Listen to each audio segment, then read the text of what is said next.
All right, welcome back. Goodman versus Gottlieb. I'm Jeff Goodman. He is Douglas Gottlieb, and he's in Madison, Wisconsin today.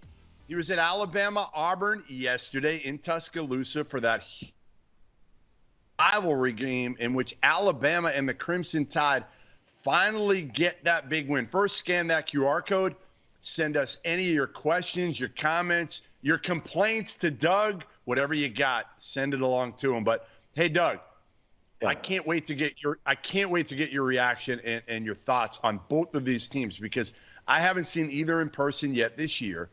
And Auburn has kind of steadily moved up the chain to where some consider them as a top 5 team. They go into Tuscaloosa and they lose to Alabama last night. First, I want to get your thoughts on Auburn, not Alabama. I want to get your thoughts on Auburn. Are they a legitimate Final Four contender? Contender. Well, again, let me just make sure I get what you're thinking right. Like, how would you characterize a contender? They're a top what? Are they a top 10 team? Are they a top 10 team in the country? Are you taking 10 other teams? They're very different. They're very different than anybody else. Okay, in that I think it's because of what they've done with NIL, where they haven't put it all in one place. They spread it around. They have great depth. I mean, they put 11 guys last night, and it's hard to tell. And I think sometimes it screws up some of their rhythms, but they seem to make it work. They got a lot of something. I don't think they're a favorite.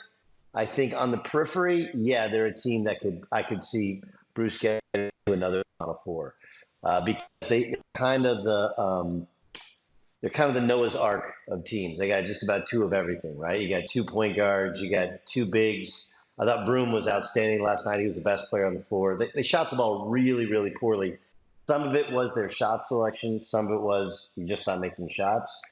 But despite how poorly they shot the basketball, they still hung around and had a great chance to win the game. Missed box out here or there. I thought poor shot selection, turnover. They are a high turnover team. I like them. I really like the sum of their parts more than the individual pieces. They have a lot of them, but I wouldn't say they're a favorite. I would say they're, I'm less surprised if Kentucky makes it, despite the fact Kentucky has more youth. I'd be less surprised. Maybe Tennessee, although Bruce has a lot more scoring weapons and has been to the Final Four more recently than Rick has. So I'd say they're in that kind of second group of SEC teams that could make a run. But again, they have really good players, maybe without any great players, any true NBA players. Flipping it for Alabama, they needed this one desperately, Doug. Now, Nate Oates had played a great non-conference schedule, but they lost them all, right? Ohio State down in Florida, Clemson at home, Purdue. They went up and played Zach Edey in Canada, which was absolutely ridiculous. At Creighton, Arizona, and Phoenix. He loaded up. Now, he thought he was going to have a better team when he did that. He thought he was going to have Quinterly and probably maybe even Bediako when he scheduled a few of those games. Alabama's a good team. I think, listen, here's my take on this. I don't think Alabama is that far off from Auburn. I just think Auburn played the right schedule early in the season, non-conference, while Nate Oates probably made a little bit of a mistake and was overzealous in his scheduling. Agree or disagree with that? Agree, I guess, in terms of the overscheduling. I'm a disagree in terms of they're not far off. I know they beat them last night. Okay, so my assessment of Alabama, if they had Charles Bediako, well, this team can compete with anybody. He's a tremendous rim protector and a big body inside. They don't really have any sort of interior force. I mean, if you look at the stats at the end of the game, you're going to sit there and go, oh, hey, Grant Nelson, he had 14 points and he had 11 rebounds. He was awful most of the game. Johnny Broom just pushed him around and had his way with him. They don't really have much force at the rim on offense outside of putbacks. And they don't have a ton of interior play, and they really don't protect the rim and don't have great depth of interior presence on the defensive side either. And then the Mark Sears story is awesome, right? Here's a kid from Muscle Shoals, goes to Ohio U, comes back, and going into last night, he was leading the SEC in scoring. But he's not a point guard, and they don't have a backup point guard. And so it really becomes, who can, he did a good job bringing Rylan Griffin off the bench last night. Rylan Griffin has 4 threes in the first half. But I think they're missing a point guard, and I think they're missing a big guy, a true big guy, in order to kind of make it all work. Aaron Estrada transferred in from Hofstra. Okay, Grant Nelson. Those guys stepped up. I hope people understand the level of athletic talent in the SEC is superior to the other leagues. Yes. Okay, you're in warm-ups and you're like, this is a different sport. Like, I'm going to go tonight tomorrow I have Michigan State, Wisconsin. We'll talk about that in a second. But just the level of athlete 1 to 10, 1 to 11 for Auburn totally compared to very different. Now, it doesn't make them all better teams because many of the Big 12 teams have transfers and older players. Okay, and they have some of that athleticism as well as being an outstanding coach. But in terms of the pure athlete, you put a low or a mid-major kid on there, like Mark Sears, he got to be really, really good and those kids appear to not be at that level. They got lucky with Sears. I think a little bit unlucky with Grant Nelson, who people thought he could be like the kid at Tennessee, and he's just not that. He's just not. It's okay. He's a good player. So I don't think he's a nice. Whereas Auburn, 2 point guards. And they have rim protecting off the bench as well. They have 2 quality bigs. So I think Auburn. Do you like that point guard duo of Denver Jones and Aiden Holloway? Like, what do you think of them when they match up? Because they're small, but Bruce has done it with small guards his whole career. Are they good enough to take Auburn deep potentially into the NCAA tournament? Well, Holloway was not last night. He really struggled. And matter of fact, in a tie game when Broome was just killing, he took, I thought, an ill-timed 3. But yeah, because they have enough options, I mean, he's still got KD Johnson, right? Who's like, what's he in, like his 7th year, and he still makes plays. The kid Chad Baker Mazzara, he missed a free throw. They were down 3, got fouled on the 3, but he's a unique player. He runs about 6'7", $180, but really skilled and can do a lot of things. Bruce has a lot of different pieces, a lot of different options. So, yeah, I do like their guards. I didn't love how they played last night. And, it's really hard sometimes. It's dizzying. He's trying to figure out rotations, and he'll play 2, 3, 4 at a time.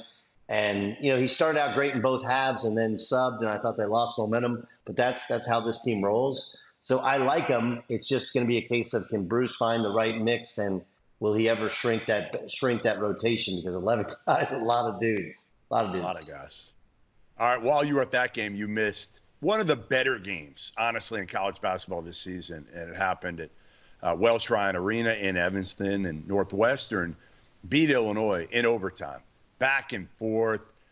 It was electric. It looked electric, at least, and our guy Rusty was there.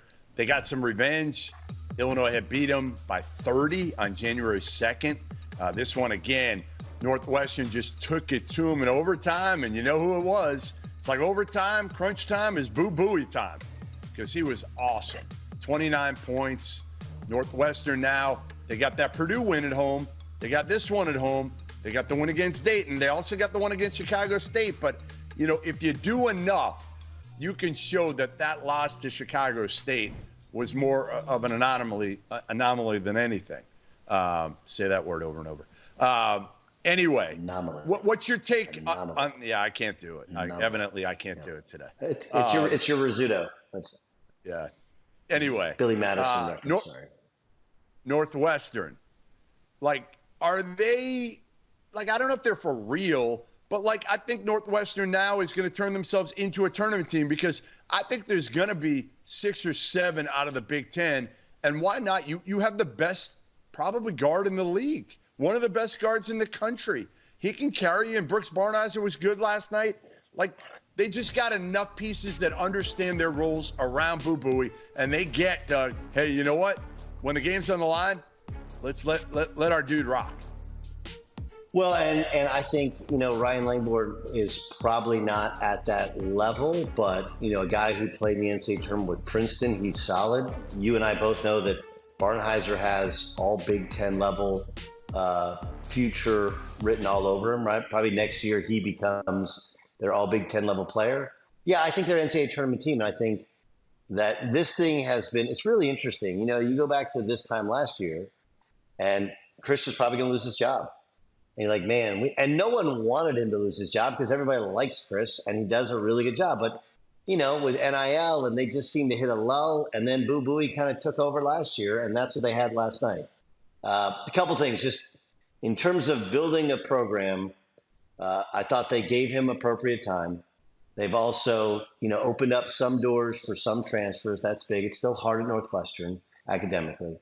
And then Welsh Ryan, when they redid that one, you know, keeping it small, just gutting it, redoing it, it's literally the perfect venue. It's one of my 10 favorite venues in college basketball. And if you, yeah, I mean, it's perfect. There's no flaws to it. No flaws. On campus, got suites, proximity, good angles. It has kind of the old look with still the arches kind of in it. And they took up what was a dump, inarguably the worst arena in the Big Ten, arguably the worst arena in all Power 5 sports, and made it to one of the best and kept it at a size where it can be packed and full and alive and help them win games. So I like Northwestern. I don't think they're going to, you know, they're not going to win the Big Ten. They're not going to go to a Final Four. But considering it's a program that looked dead and has only been in the NCAA tournament twice, yeah, and they're one that, like, Barnheiser's legit. Bowie's the kind of guy who can win a game for you in the NCAA tournament. They're big inside, and they got 15 fouls to throw around. Like, they're not bad. They're not bad. And Langborg's got, you know, he's a big shot maker and taker from his days at Princeton. He scored 1,000 points in his career. That's a pretty good team. So let's flip it with Illinois, because they're intriguing now that they have Terrence Shannon Jr. back, right? You know, he struggled shooting the ball. And last night was his first game on the road, and he heard it from the Northwestern fans. And he's going to hear it everywhere he goes on the road. You know, at home, it's going to be easy for him because he'll feel the love in Champaign. But when you go on the road, it's a different story. And my question to you is, like, how much do you think this is going to affect him on the road come NCAA tournament time? And also, how long is it going to take him to get back? Because here's the thing, Doug, with Terrence Shannon Jr., he was never a very good shooter over the course of his career. He shot the hell out of it earlier this season. Now you lose that kind of mojo, right? You lose it, and now you come back. Can you get it back? Can you be a 3-level scorer? Because that's what made him virtually unstoppable the first 10, 12 games of the season, was because, like, teams didn't know how to guard him, right? You back off. You want him to shoot the three. Well, he's shooting at a 40, 42% clip.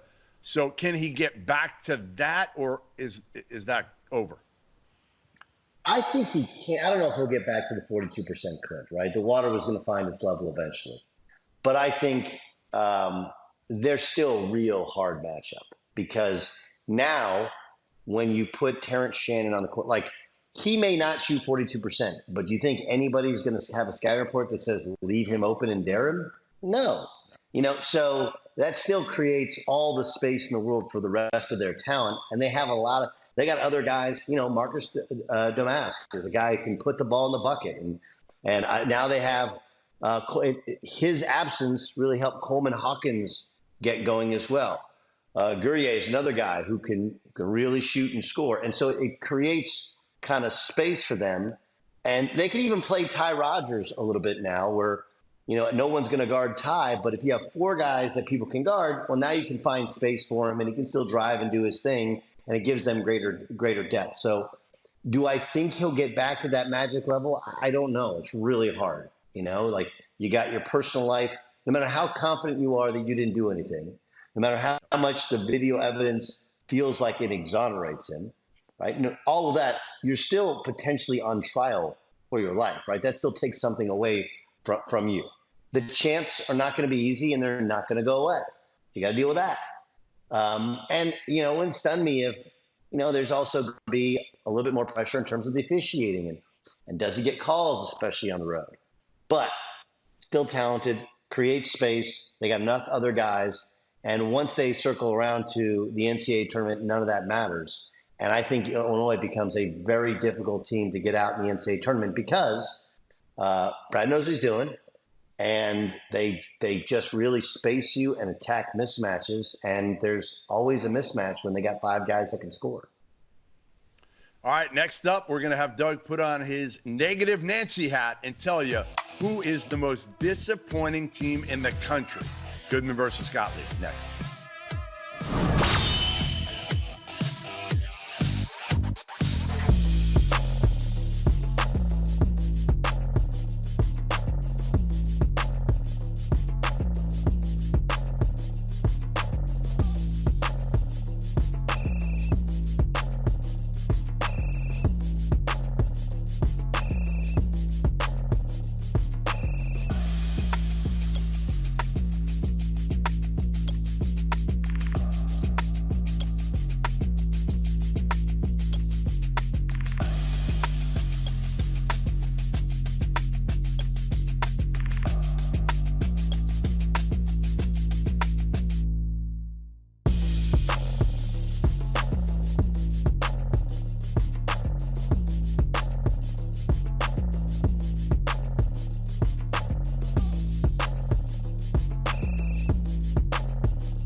All right, welcome back. Goodman versus Gottlieb, Thursday afternoon, and it's time to talk about the biggest disappointments in the country, Doug. And, you know, we're doing on the heels on a night where Villanova got blown out by Rick Pitino and St. John's 70-50. Arkansas lost by 26 points to Ole Miss. And the Razorbacks also, as we know, a couple weeks ago, suffered the worst home loss in the Bud Walton Arena era to Auburn. So who gets your nod? If I'm giving you one right now, I'm going to give you one team that is the most disappointing in the entire country this year. Who is it? I got 3 candidates. Okay. Miami, Florida, Michigan, and USC. And I think, you know, another outside would be Michigan State, but they show signs, and like, are you really going to count Izzo out in March? Right? Like, I'm not. But I would say those 3, and I'd probably work backwards and start with USC first. And the reason is, I understand it's hard to win with young players. And I think Isaiah Collier was a little overhyped, maybe a lot overhyped. But it's one thing to be disappointing and depend on young players. Like they went up to Oregon State and they got beat by 20. Like Oregon State should not beat anybody by 20 with what they're throwing out there. They just should not. And you have Boogie Ellis, who's an experienced fifth-year senior, former McDonald's All-American. They have wing talent. They have interior talent. And you have a coach that's, done a lot of things going back to the FGCU days and, of course, the USC. I think SC is one because you have a mix. And look, the Bronny thing obviously is a bit of a distraction, but I can't believe how bad USC is, especially in a year where the Pac-12 can be had. And they're nowhere close to being a top 3 team there. Michigan, for all obvious reasons, incredibly disappointing. Michigan State, but not really unexpected. But not really that unexpected for Michigan, per their talent level going into the year, right? I mean, not that unexpected. Maybe a little bit worse than we thought. Yeah, I would say, if we're fair, last year you got 2 first-round picks, and you have, the most vaunted portal recruit in the country, and you can't make the NCAA tournament. Yeah. Okay, so Michigan State maybe more so because they had so many guys come back and this influx of talent. There was this thought that this was the year for Michigan State. I think they've been disappointed. Their lack of shooting, and they haven't really figured out how to use Manny Sissoko. He hasn't improved, hasn't taken a step. So, and the fears thing that when your freshman star point guard gets shot during Christmas break, I don't think you can plan for that. But I think a blind man would say Michigan State's been disappointing. All right, so to me, those rank behind Arkansas and Villanova. Those, to me, are the top 2 in terms of disappointing. Okay, Arkansas, let's start there. Okay. They're now 1-5 in SEC play. And when things go bad for Muss, my guess is they go really bad. Because, again, Muss isn't a guy who knows how to deal with this right now. He's hit it every year with the portal. Give him credit. Nevada, Arkansas has got that program back. Well, you can't do this every year. And the chemistry is not great. And then again, when you start to lose. Now, last year, I'm going to give you a stat, Doug. I don't know if you know this. You know what Arkansas started in SEC play a year ago? 1-5? Yes. And then they won their next 5 to get to 6-5. And then they got rolling. Now, I don't think this team can do that. But if they beat Kentucky, game day is there this weekend. Bud Walton's going to be rocking this weekend. And I'm sure they think that they could turn this thing around. They got Kentucky at home, at Missouri, at LSU, Georgia, and Tennessee at home. If you win that game against Kentucky, can you flip this thing back, Doug? Can you? Sure. I mean, and there's parts of the SEC that they play they're not crazy strong, but they were awful last night. Right. You don't trust them. I don't think they've done a good job of evaluating what they needed. I think they went after, it's a little bit of an issue sometimes, huh? The wrong kids. Like L. Ellis came from a losing program. Battle hasn't fit in. Brazil was coming back from an injury. It just, other than Tremont Mark, it felt like they just swung and missed on every portal edition. Right. Well, I mean, look, the world has changed, right? They were kind of ahead of it a little bit. And look, they weren't great last year, but Anthony Black was a huge get. And they, so I think Devo Davis, what's happened there, right? He was such an important piece. They get him back, and now he barely plays, and it feels like he can't shoot. He hasn't improved, and doesn't feel like they don't feel like they like each other. Now any team, by the way, that's 500 this time of year is not going to like each other. It's not just about the kids. It's about the matter of winning and losing. I've never seen, they don't have players only meetings for teams that are winning. They're like, hey guys, let's meet. We're 28-2.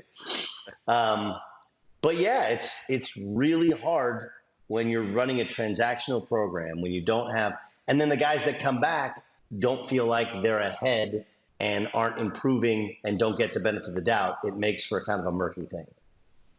All right, couple buzzer beaters tonight. We'll go through a couple picks. Not a great slate, but can Oregon State and can they tinkle? Can they beat Arizona in Corvallis tonight? Can they cover the 18-point spread? No. Maybe. Can they win the beat game? Arizona? Can they win the? Yeah. No. Zero chance. Zero. Right. I don't like All right. We'll move on to the next one. Arizona State at Oregon. Arizona State at Oregon. Little intriguing. Bobby Hurley's done a good job this year. Like you said, the Pac-12 is there to be had other than maybe Arizona. And right now, Arizona hasn't run away with it. They got 2 losses. Oregon at home against Arizona State. I'm going to quack and take the Ducks. Yeah, I'm all hopped up on quack. I'm going to take Oregon as well.